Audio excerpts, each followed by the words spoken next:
Masa kita tak ada tu kita kena sumbang. Doa ni banyak. Doa yang kita terus amal. Saya kalau untuk berniaga ni, ya Allah jadikanlah perniagaan ini mendekatkan diriku padamu ya Allah. Jangan kau jadikan perniagaan ini menjauhkan aku daripadamu. Ya Allah jadikan perniagaan ini menjadi sebab aku untuk masuk syurga-Mu. Dan jangan kau jadikan perniagaan ini menjadi sebab untuk kami masuk ke dalam neraka-Mu.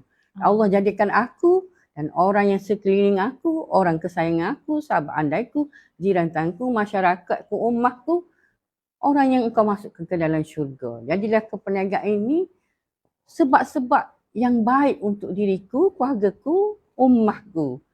Tu waktu kita jadi kita berniaga ni bukan untuk diri kita lah, untuk tolong ummah. Maksudnya kita tahu orang Palestin susah. Jadi kita kena walau masa kita susah tu kita kena menyumbang. Bukan masa kita senang dah. Masa kita tak ada tu kita kena sumbang. Dah ada 10, bagi 2. Bagi 5 ya. Mungkin masa susah tu. Yang susah tu masa susah. Sebab kadang-kadang senang ni memanglah boleh. Tak semestinya senang tu dapat kita keluar.